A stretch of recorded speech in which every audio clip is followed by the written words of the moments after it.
What's up, people, and welcome to a random video. Just because there's been so much going on in the world, and I've tried to cover, at least in my head, the most important parts of this. Um, the first one I want to talk about is what's happening in the UK, and I kind of brought this up that it's sort of a reverse Black Lives Matter event, right?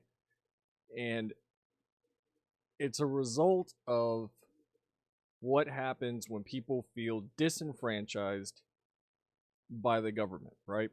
So, what I mean by that is when the media appears to be, and this is from an American perspective, when the media appears, UK media, let me clarify, appears to be favoring immigrants, migrants, whatever you want to call them, over the native population, when the government is doing the exact same thing, then people get tired of it, right? So I honestly thought that this was going to happen here first, but I don't think it happened here in the US because once all these immigrants were shipped off everywhere, then people in blue states finally understood what people in red states, like myself, have been seeing and dealing with for all these years, right? So then it becomes a lot harder to gaslight people and go, "Oh no, it's not happening. It's not happening. It's not happening." Well, you can't say that anymore when it's happening in Chicago, when it's happening in New York, when it's happening wherever else, right? Martha's Vineyard. When it's happening in all these places, it becomes a lot harder for the media to spin things in the favor of their favorite politician, whoever it may be. Um,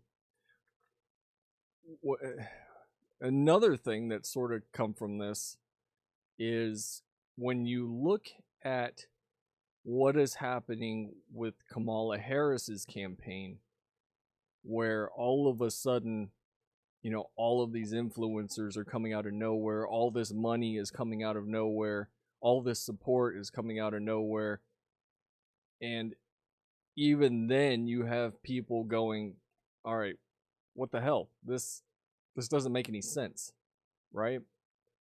um and I've always said this, I've always said it, I stick to it, and the funny thing is I never used to believe this. I never used to believe this. It's finally at the point where I think that media outlets are just propaganda machines. And I never thought I would say that. I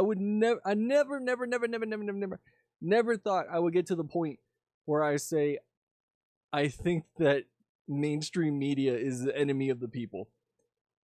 Because if you look critically at everything that's happened over the years, and you look at the media telling you things, CNN, MSNBC, Fox News, all these outlets telling you that something is not happening, even if you've seen it with your own eyeballs. No, it's not happening. Okay. Well, this person said this. Okay, yeah, but I watched it myself, and that's not what he or she said. When you actually watch live streams like I do of important things that tend to happen, it's a lot easier to go, no, that's not what happened. No, that's not what that person said. No, hold on. But then they just hammer it in, right? They hammer it in. And, we have an election coming up. I've already said I don't like Trump. I'm going to vote for Trump. I know a lot of so-called centrists or conservatives that say, I don't like Trump. I'm not voting for Trump. I'm going to vote for Kamala. Okay. And I also see a lot of people on the left, Democrats, saying, I'm not going to vote for Kamala. I'm gonna vote for RFK, or some very few have even said that they're gonna switch their votes. It's all over the place, right? Like there's no real coherent um, movement that you see outside of people that are either paid to say whatever they're paid to say, or the media saying whatever the media says, even if it's true or not.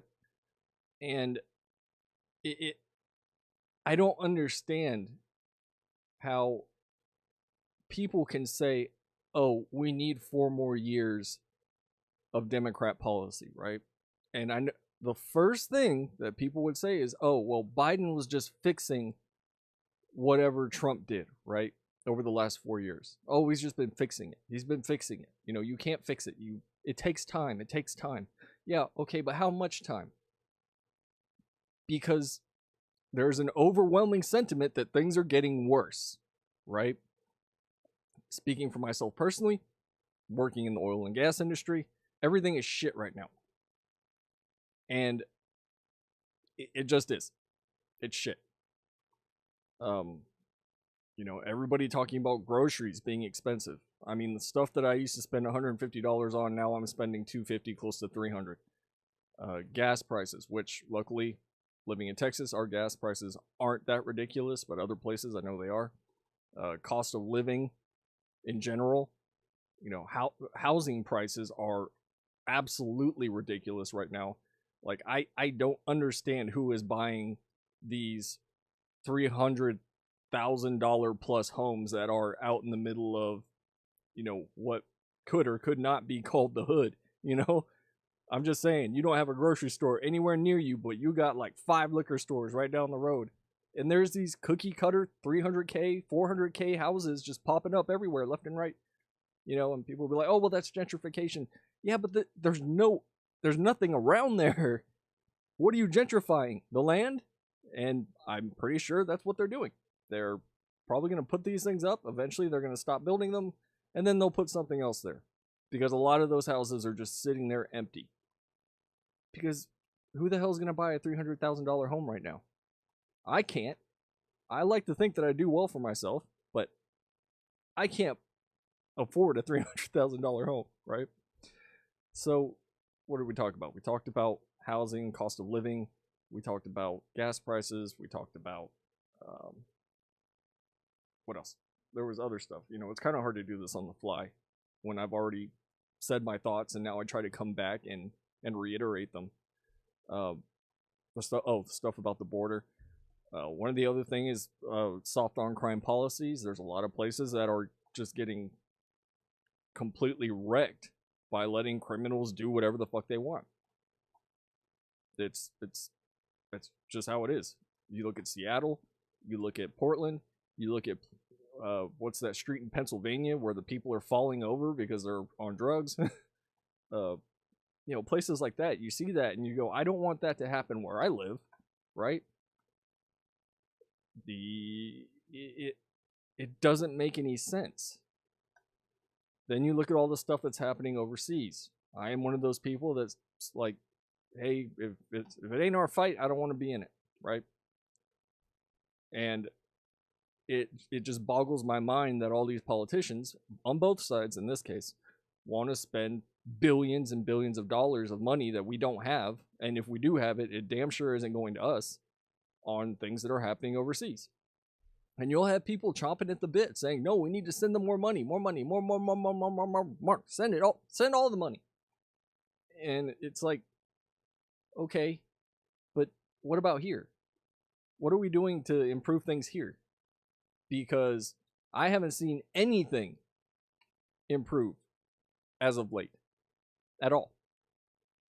Nothing. And I am one of those people where we've already been under 4 years of Trump, and now we're under 4 years of Biden, allegedly, and I was doing better under Trump.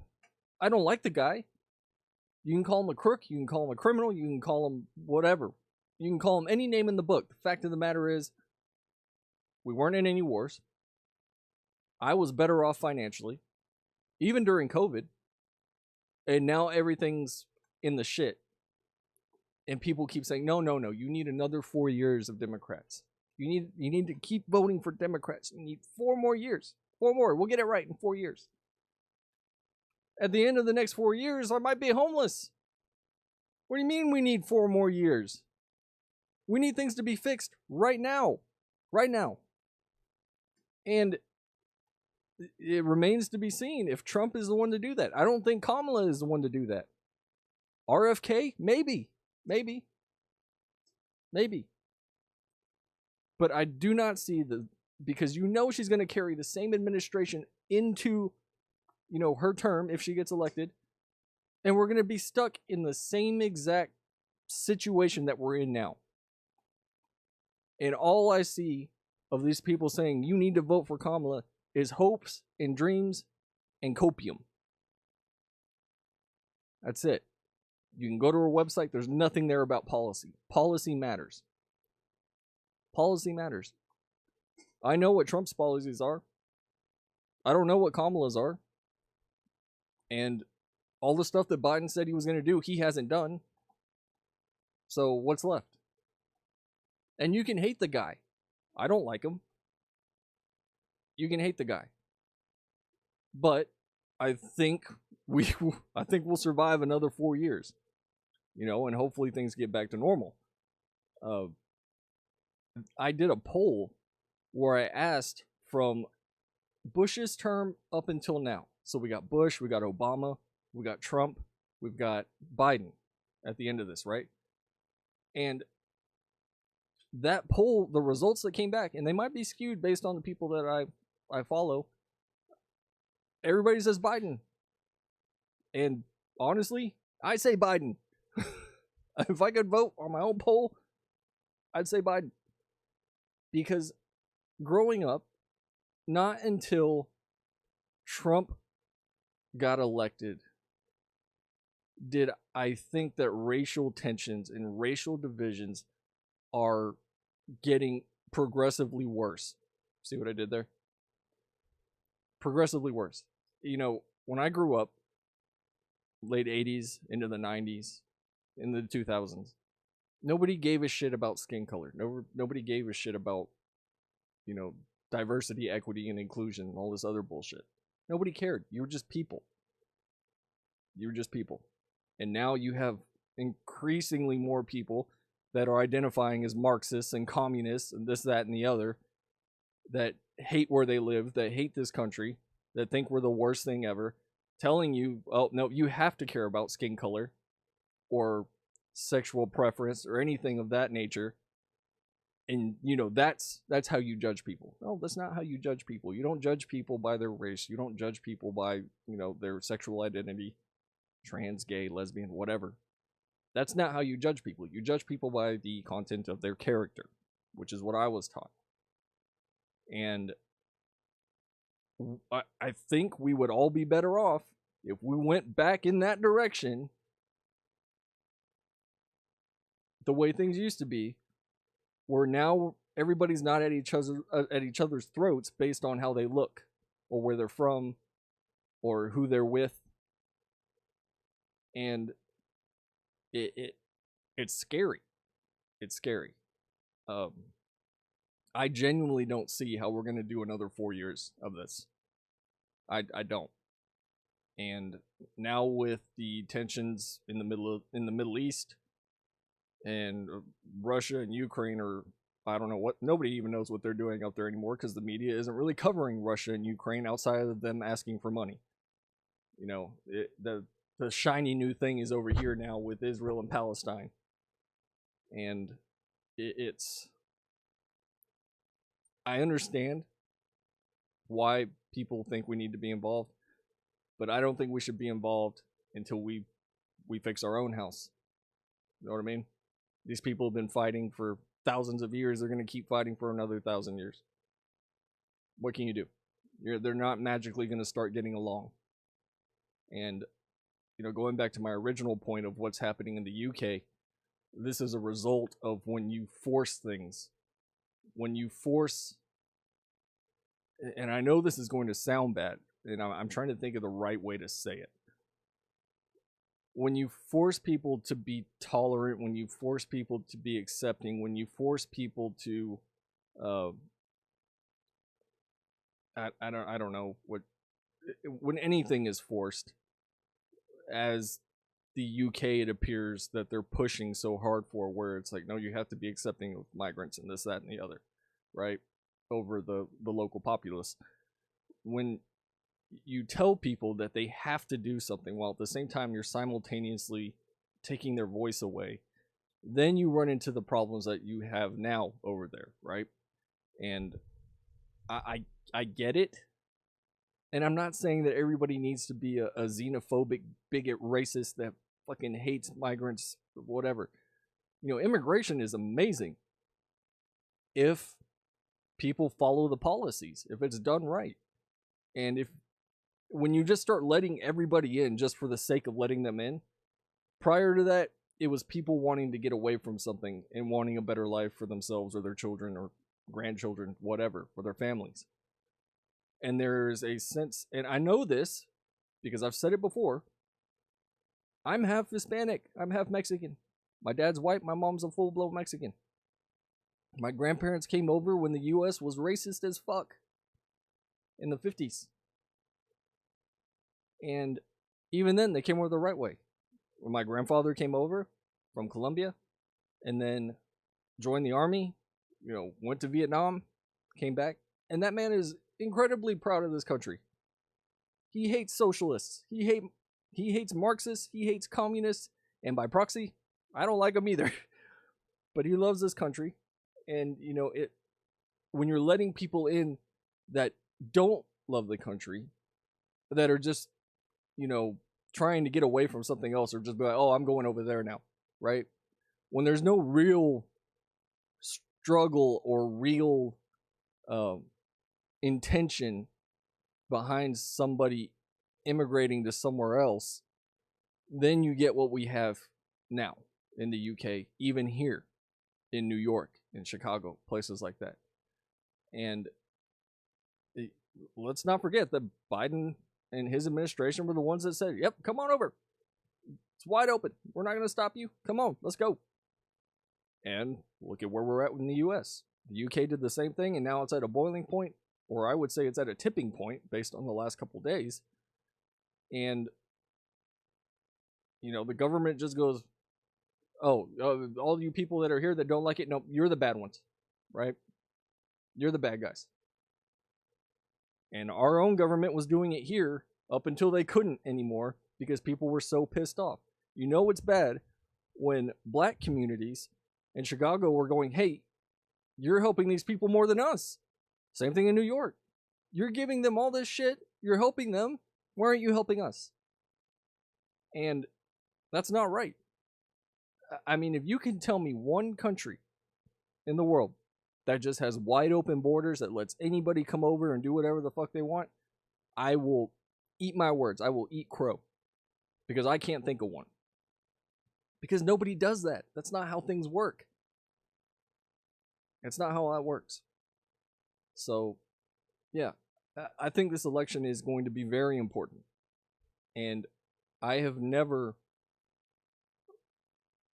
There have been many election cycles that I've sat out where it's like, I don't give a shit, I'm not going to vote. This is probably going to be the first one since Obama that I'm actually going to vote. I didn't vote for Trump during his first term. I didn't vote for him or Biden during the next election cycle. This time I'm going to vote for the devil that I know and not the hopes and prayers of, you know, the vote blue no matter who crowd. I don't know that we're going to make it another 4 years. That's me as someone who is not so completely wired into politics that my brain has rotted. Not speaking as a Republican, not speaking as a Democrat. You know, I wish people would bring the term moderate back. I'm going to vote for the devil that I know. Because I want things to get better. And I've said it multiple times that I'm not going to tell people how to vote. If you want to vote Democrat, then vote Democrat. You want to vote for RFK? Vote for RFK. You want to vote for Trump? Vote for Trump. Vote for Trump, excuse me. And we saw this happen with Kyle Rittenhouse saying, oh, I think I'm going to write in Ron Paul. And people losing their fucking minds that he said he's not going to support Trump. It's his vote. It's one guy. And if you're basing your voting habits off of any sort of internet personality or news anchor or political shill, then personally, I would rather you not vote at all. You should want to vote how you vote for the betterment of the country, right? Or the betterment of whoever you think is going to benefit you. And in this case, I know who's going to benefit me out of the three choices that we have. So yeah, man, it's been a rough weekend for like news, and I've been trying to do things around the house, and I had all these thoughts because there was so much shit popping off everywhere, still popping off. We had the stock market take a super nosedive on Friday, and now tomorrow, Monday, it might be even worse based on what analysts are saying. Things aren't good. Things aren't good, and I want things to get better, and you should want things to get better. No matter where you live, you should take pride in where you live. You should take pride in your house, and you should want better. If you don't, then why even vote at all, right? So, thanks for watching, everybody. Until next time, go vote. Vote for whoever you want. I'm just giving my 2 cents.